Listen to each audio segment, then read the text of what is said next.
Welcome to DaAi Headlines. I'm Wendy Chen. Thank you for joining us. Coming up in today's headlines, we start a new series of reports, Love Changes the World, on children around Taiwan who are giving to their love to make a difference. In Japan, the mayor of Kamaishi City visits the Tsuji Tokyo chapter to express his gratitude towards the Buddhist NGO for its relief work after the 311 disasters. And in our featured report on Taiwan's fading industries, we learn about tea seeds oil making and meet the owner of a 40-year-old store in Taipei's Muzhang. First up in today's show, we join Tzu Chi volunteers in Vietnam who visited District 9 of Ho Chi Minh City to distribute relief cash. Despite the difficult road conditions, volunteers all worked together to overcome the obstacles along the way and managed to complete the distribution in the end. It rained the whole night before the day of the distribution, but since a muddy trip was expected, the volunteers were well prepared. Seeing the volunteers' determination in facing the elements, an official from a women's association is very surprised. It's fun to walk through water. As you can see, the road is completely flooded. Later, the group meets a cow, and Fan Shuizhi shrinks back in apprehension as she is wearing red. That cow is scary. Please keep the cow away. I'm afraid too. Finally, volunteers decide to take a longer route to their destination. On their way out of the care recipient's house, Fan Shuizhi trips by accident. However, despite all that has happened, she says she wants to do it again. They greeted us like we were part of their family. I'm so happy. I enjoyed this first visit and want to go again. It is emotional moments that helps overcome the difficulties on the road. Ran Wenmei happily shows his X-ray photo to the volunteers now that he can visit the doctor regularly. While Fan Chengxin, previously afraid of strangers, now sits on a volunteer's lap.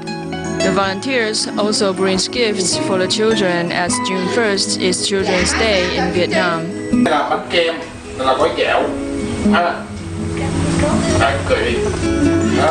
Youfu was once rejected by school because he couldn't pay his tuition. Life was hard when Tzu Chi was not here to help us. Now, with their help, my family's life has improved.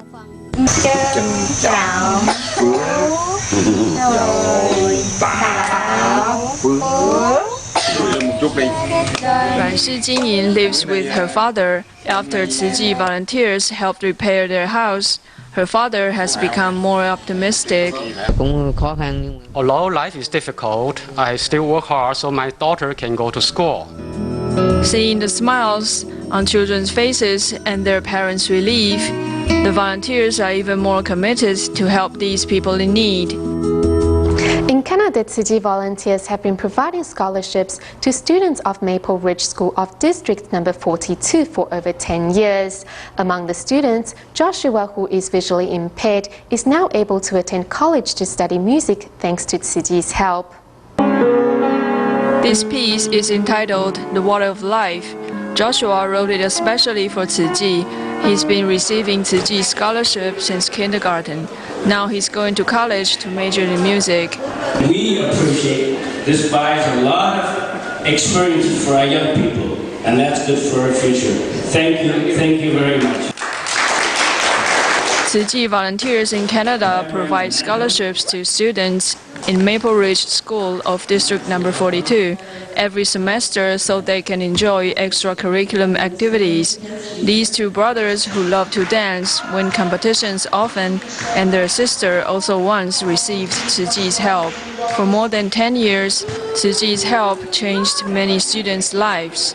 Stephen is one of them. The Tzu Chi Foundation ended up paying for my forklift certificate, which then in turn helped me find a job, which I'm now making $15 an hour. With love and care, happy smiles will always be there. Today we start our Love Changes the World series of reports on children around Taiwan who are making an effort to help those in greater need. First, we visit Kaohsiung's Zhencang Elementary School, where a class of 6th graders came together to raise funds for the 311 disaster victims in Japan. The youngsters' act of love won themselves an award of 10,000 NT dollars from the King Card Education Foundation, which they donated to the school's library in a cycle of love. The largest earthquake in Japan's recorded history hit at 2:46 in the afternoon.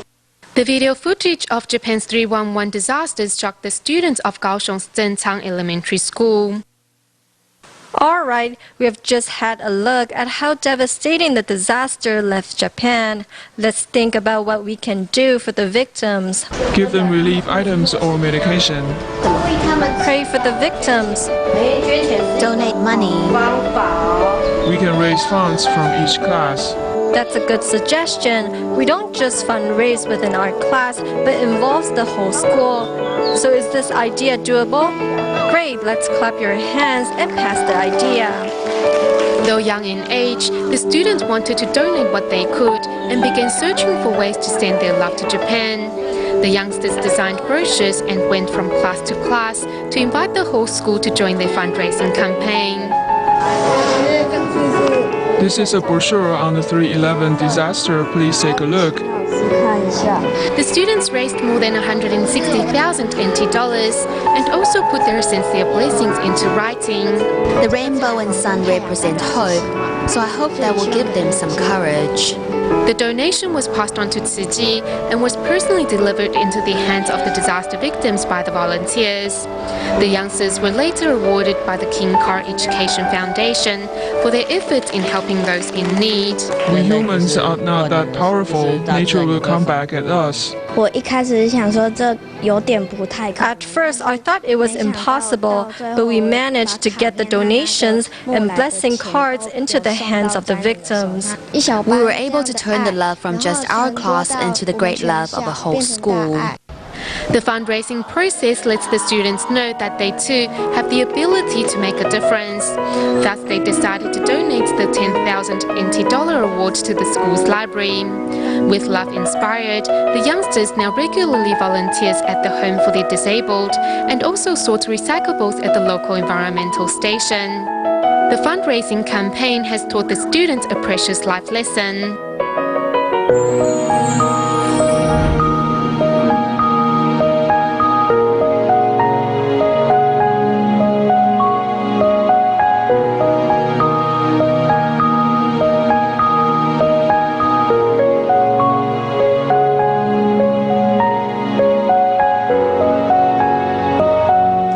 In our next report on our series on road tunnel safety, after the accident on May 7th in Taiwan's Xueshan Tunnel, we turn to Europe to see how these countries are working to handle tunnel safety following the frequent fatal tunnel accidents they have had in the past.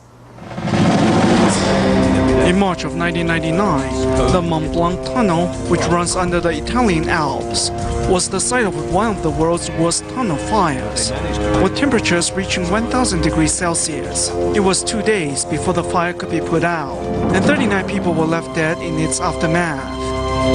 In that same year, Austria's Torrent Tunnel had a fire outbreak which left 12 people dead.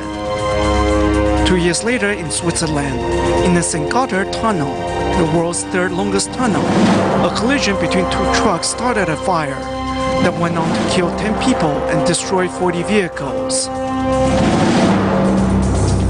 Facing one tunnel fire after another, the EU moved to create an updated tunnel fire safety plan, which called for the installation of mist fire protection systems and automatic fire detection systems. In 2004, the EU stipulated that fireproof materials and tunnel signals need to be standardized in any tunnel longer than 500 meters. Also, fire safety patrols and personnel training were to be strengthened. As every second counts during rescue missions, the R&D of rescue equipment has become a priority for EU nations. For example, the Swedish portable fire extinguisher has replaced the unwieldy fire truck. During fires, it can make its way around obstacles and get to fires in time to put them out. While Austria and Switzerland have come up with an exhaust extraction fire truck, which helps move hot smoke out of the tunnel. Another option has been to control everything from a remote command center. In Japan, fire extinguishers are installed on rails, so they can easily be moved to the location of the fire and begin to put out fires ahead of the arrival of firefighters. The fire in the Xueshan Tunnel exposed many problems, but with the right steps, the tunnel, like those in Europe, can leave this tragedy behind it and be reborn as a safer way to travel. After the 311 earthquake and tsunami disasters in Japan, city volunteers have been providing funds for lunches and buses for students in the city of Kamaishi. Recently, the mayor of the city visited the Tsuji Tokyo chapter to express his gratitude towards the charity organization on behalf of the city's residents. Standing in front of the wall, made from 280 pictures, reminds the mayor of Kamaishi City the love and support given by Tsuji during the 311 disaster. I'm truly touched by the pictures that show the volunteers embracing our residents. The consolation cash gives them hope and the strength to move on. Thank you very much. To express their gratitude towards Tsuji and have a better understanding of the NGO, today 5 officials from Kamaishi arrived at the Tsuji Tokyo chapter. Before I thought Tsuji is only active in Asia, but by looking at the pictures, now I see Tsuji has been helping people in Africa and many more countries around the world.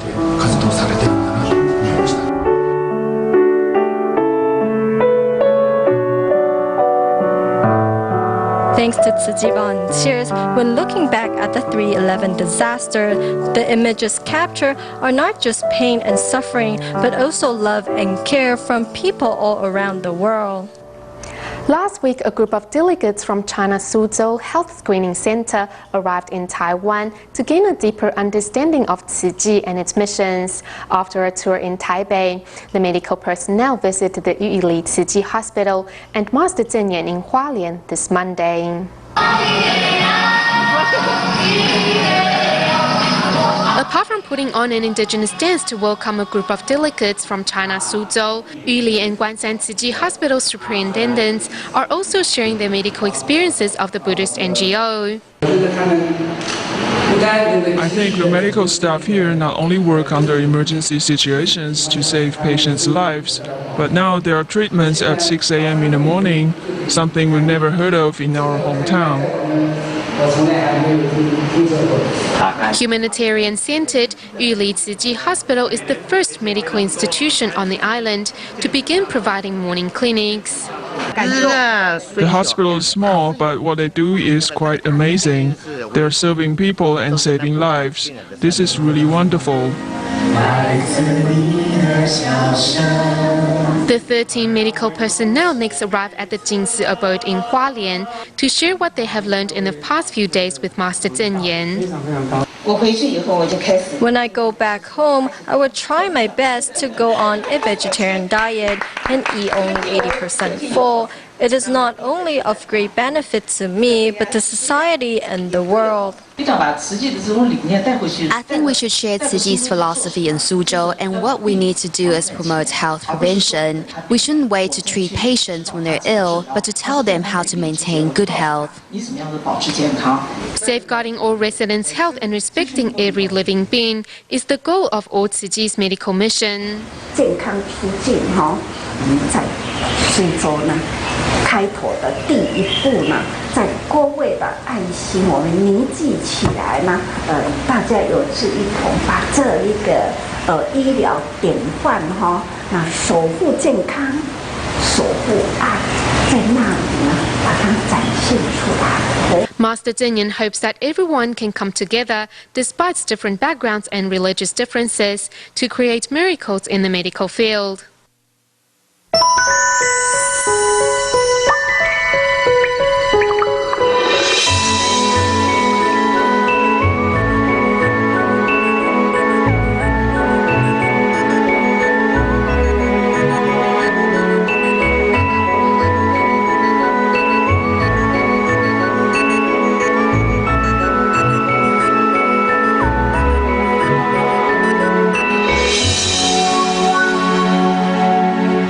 today's featured series on Taiwan Sunset's trades, we learn about how to make oil from tea seeds. We found an oat shop in Muzha, Taipei that has been selling tea seed oil for nearly 40 years. The owner is glad to see both his sons taking over this family business and applying what they know about marketing to help the business grow.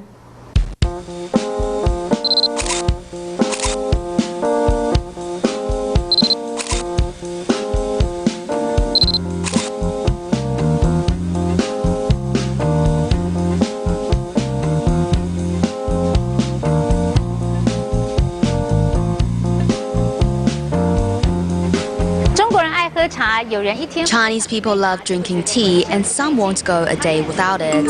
Tea leaves can be made into tea or even tea-flavored desserts. But tea seeds, after being processed, can produce oil. Now we take you to see the refining process of tea oil.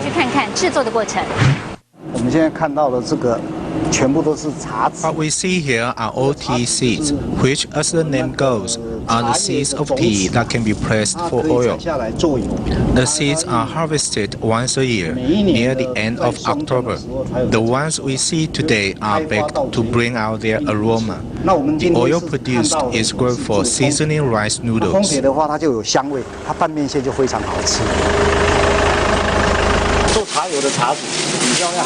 Going through the process step by step, oil factory owner Zheng Yichen is confident about the work that he has been doing for almost 40 years. His high-quality oil is very popular. In the early days, tea seed oil was made by hand in a laborious manufacturing process. Nowadays, machines do the work, and the quality is even better. The machines send the raw material here to be baked. The baked seeds are then deposited on the conveyor belt to be transferred to the area for pressing. We will then get the oil and residues separated. Residues are not thrown away, they're recycled and manufactured into another sought-after product.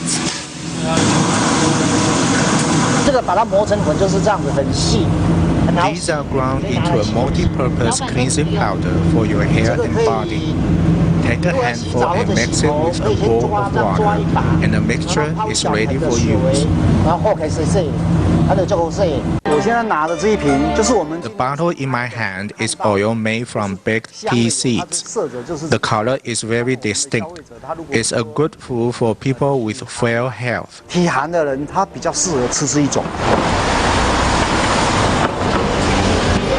The entire neighborhood knows where to go if they need good quality oil.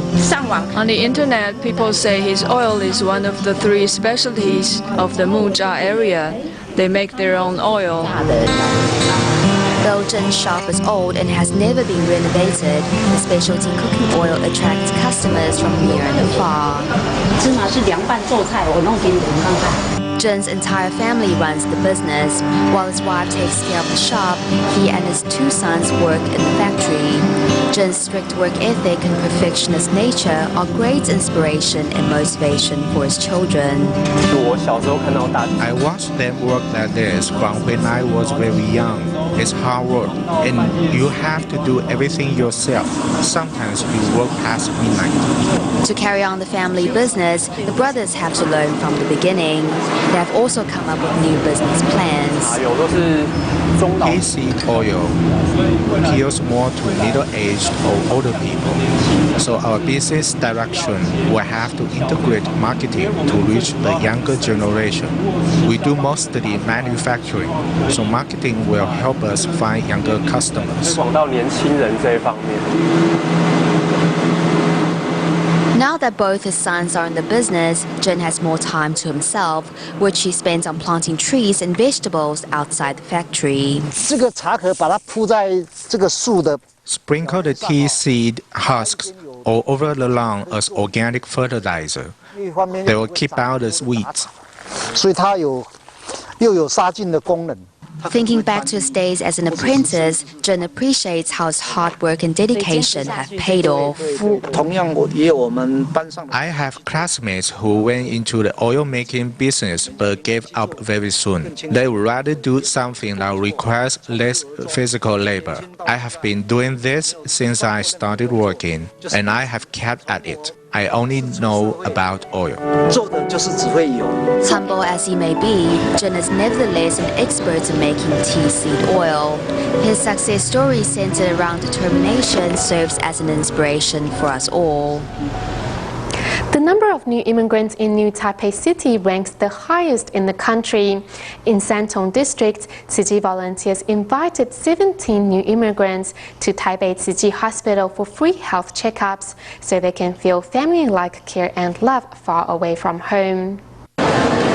Bowing to the Buddha with hands put together, for the new immigrants in Taipei, getting a free physical checkup at the local Tzu Chi hospital offers them insight into Tzu Chi's culture of humanity. I saw this on TV. It's so heartwarming to be able to come here today. I used to think that hospitals smell of disinfectants, but not here. It is a friendly and clean place. For these women who came to Taiwan to be married, being healthy is the most important thing. They need to be strong and healthy to support their family. While the mothers are having their checkups, their children are enjoying the activities at the Jingsi Books and Cafe nearby.